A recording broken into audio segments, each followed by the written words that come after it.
All right, one final example together. I think it's a good one. Brings together lots of stuff that we've seen before, finding places where tangent lines are horizontal and vertical. So we're asked to find points on this curve where the tangent lines are horizontal and vertical. So let's first figure out what's going on with this curve. What are our x coordinates? Well, they're going to be always given by r cos theta. My r is always, in this case, 3 cos theta. Cos theta. So to be very clear, this is my r, this is this. Similarly, y is always r sine theta, which in this case is 3 cos theta times sine theta. X can be simplified a little bit to give me 3 cos squared theta. Let's just be clear that this is this. Okay. So we're looking for tangent lines. That means we need to find a derivative.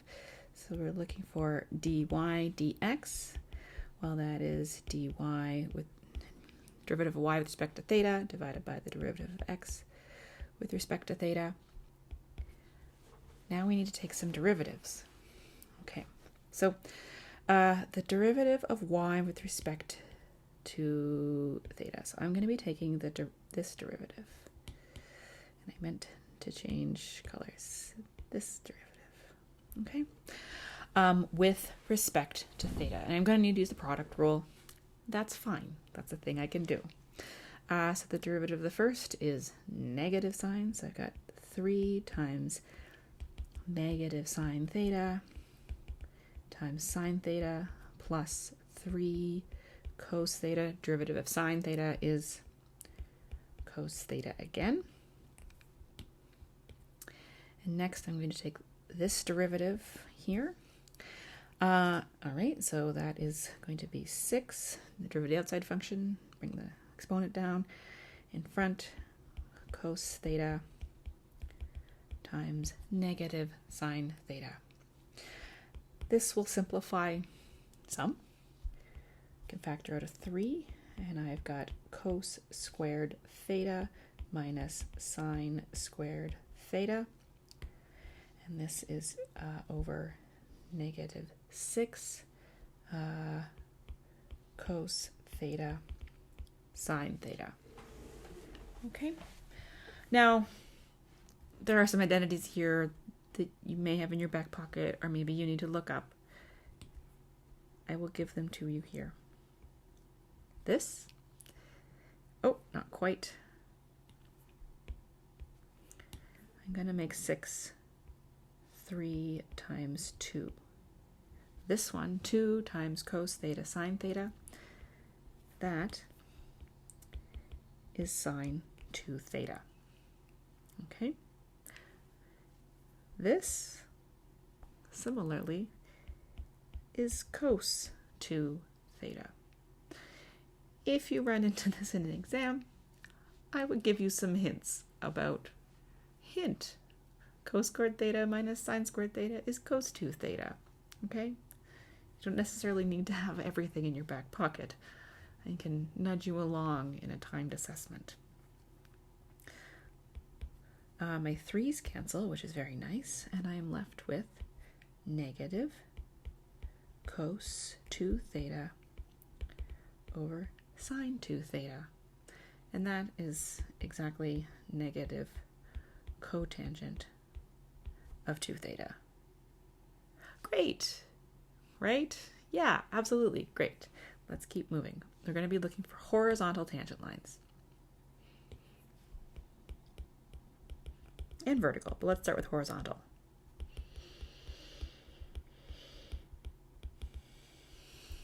So those happen when my change in y is 0 and my change in x is not 0. So dy d theta is equal to 0 and dx d theta is not equal to 0. Okay, so what does that mean? Well, my dy d theta, that's simplified down to here. Okay, so I am looking for when cos 2 theta equals 0 and sine 2 theta is not equal to 0. Okay?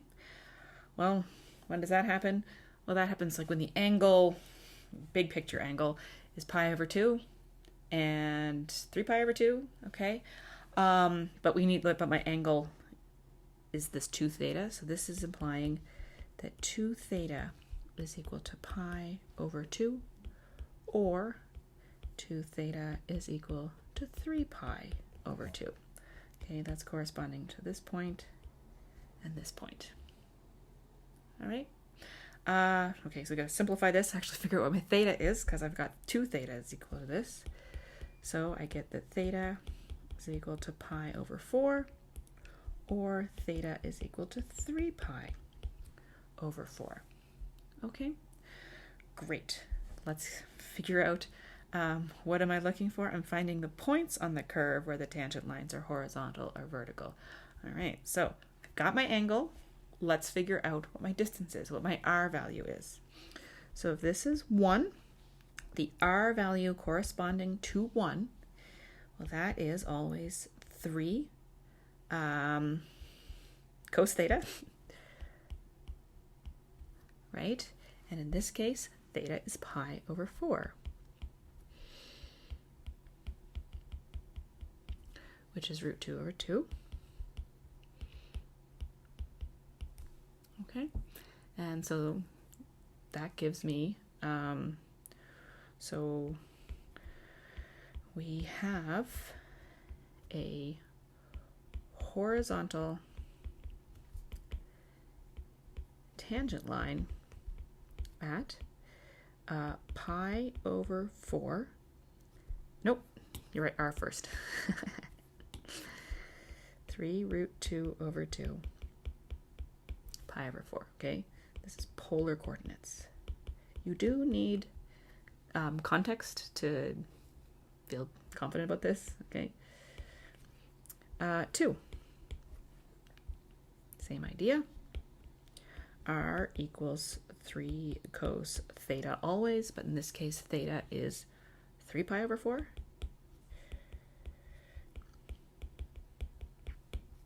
And so that is 3 times negative root 2 over 2.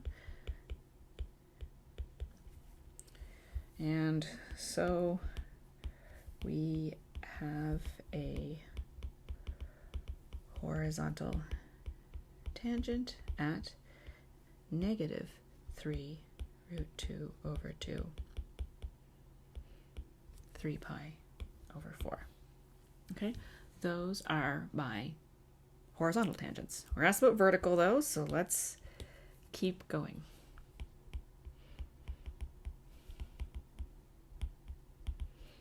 So these happen where my horizontal distance is 0, my vertical distance is non-zero.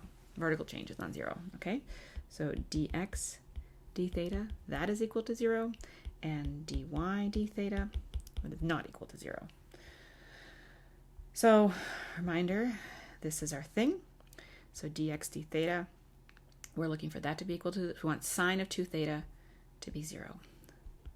So sine of 2 theta equals 0, and cos of 2 theta is not equal to 0. When does this happen? This happens when 2 theta is equal to 0, or 2 theta is equal to pi. Okay, so if you're thinking here, it's like here and here. Okay, so theta is equal to 0, or theta is equal to pi over 2. As before, we're looking for our full coordinates. We just have the angles here. We need to get r as well. R is equal to 3 cos theta as before. So if I label this A, label this B, we're going to get r is equal to 3 cos of 0. So that's just 3 times 1, which is 3. And B, we get r is equal to 3 cos pi over 2, 3 times 0. Okay. And so, what do we have? Vertical tangent lines at these points.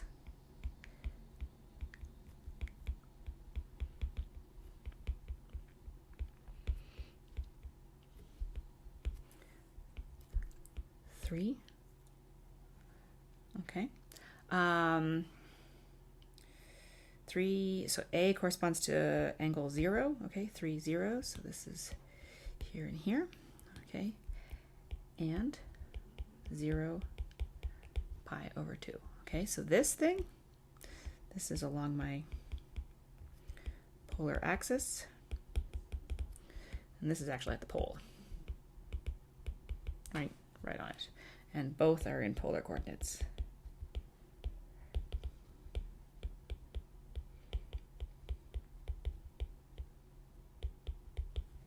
All right. What do I have left to say? Thank you. And good luck. And come say hi.